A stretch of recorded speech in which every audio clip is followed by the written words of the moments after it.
dhegaystayaal halkani waa shabakada daldoon waxaan waraysi gaar ah la yeelanaynaa wasiirka warfaafinta maamulka Khaatumo waxaan wax ka weydiinaynaa dhacdo maanta ka dhacday duleedka magaalada Laascaanood iyo deegaanka Geelboob halkaas oo la sheegay in maleeshiyaad ka amar qaata maamulka Somaliland ay dad ku laayeen marka hore wasiir ku soo dhaw shabakada daldoon waa mahadsantahay wariye bismillaahir rahmaanir rahiim waxaan rabaa inaan wax yar ka tilmaamo dhacdo dhibaato ah oo maanta ka dhacday deegaanada Khaatumo gaar ahaan gobolka Sool magaalada Laascaanood duleedkeeda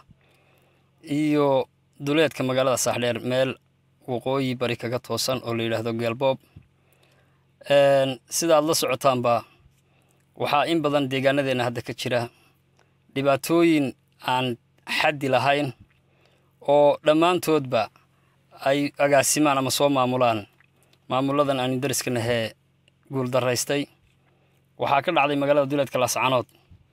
saacadihii salaadii casar waqtiyadeedii in gaari rakaab sida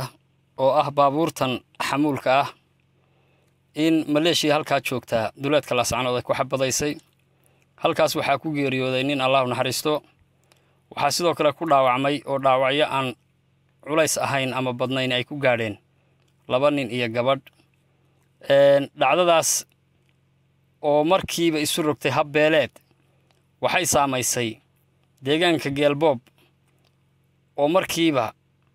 nin kale halka lagu dilay si gacan ka xaqdaran iyaduna ay dishay Allah u naxariisto nin kalena uu ku dhaawacmay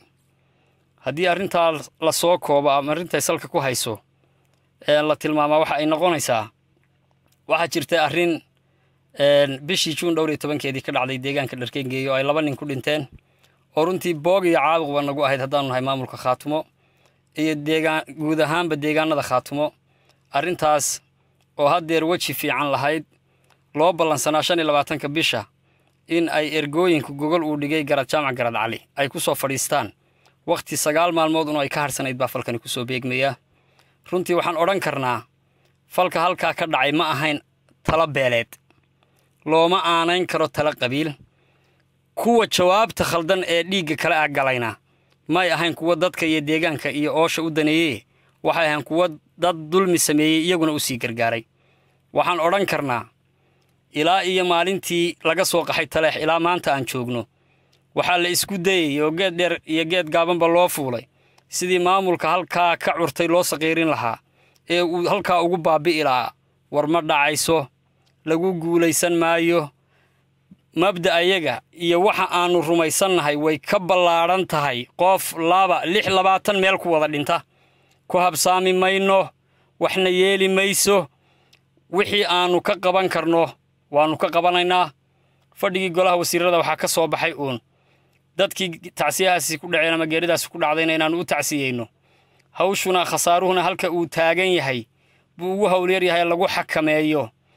waxaanu baaq cod dheer u jeedinaynaa dadka ay arrimahani khuseeyaan oo degan min wanaagsan ilaa iyo magaalada Laascaanood qof isu garanaya guri isu garanaya sumadda xoolaha garanaya baraagaha iska garanaya intii qaangaadhiiba istaqaano hadday dal joogaan iyo hadday dibad joogaanba warnimayo arrintaas inagu shaqo kuma lihin waa gacan shisheeye waxaan tusaale ka soo qaadan karaa maamulka beelaha Isaaq oo guul daraystay oo dagaal ay kaga furan yihiin dhinaca awdal markay ciidamadoodii oo dhan halka u rarteen farsamada ugu weyn ee ay 3 habeen la soo dhaafay ka shaqeynayeen waxa ahayd sidii dadka deegaanka la isugu mashquulin lahaa war ma dhacayso isku mashquuli mayno hawsha halkaas lagu xakamaynayaa gogol nabadeed baa looga gudbayaa waxaan iyaduna meesha ka madhnayn dadka xinka iyo xumaanta u fadhiya Garowe ama asal ahaan beeshan ha ka soo jeedeen ama ha ka soo jeedeen deegaanka laftiisa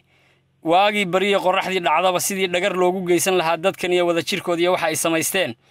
iyo guulaha isdaba joog ee siyaasiga ah maamulkan Khaatumo uu gaaray loo curiyaamin lahaa warnimayo arrintu halkaas ay daaran tahay waxaan ku celinayaa war dadka inta halkan joogta waanu la tacaalaynaa waanu ku mintidaynaa galabtaba waanu ka hawlgalnay kaam walba waa tagnay aniga idin la hadlaya oo waqtigan hadlaya oo afka maamulka Khaatumo ku hadlaya kana soo jeeda deegaankaas iyo beelaha dadka reer Khaatumo waxaan u maleynayaa haybahan aan dadka waxba ku kala qarsoonayn war anaa haddeer saaxdheer idinkala hadlaya dabataagna anaa ka soo hadloo dadkeeda la hadlay meel kastana anaa tegaya ima baajinayaan oo masaalixdayada shakhsiga ugamaanaan tegin in qof dhallinyaro ah oo waxa la isku haystiyo noloshu meelay ka xigto aan garanayn inuu maslaxadda intaa lee ku tunto war ma dhacayso waxaan dadkan farayaa war qaadhaan ha ku bixinina war ha isu kaashannina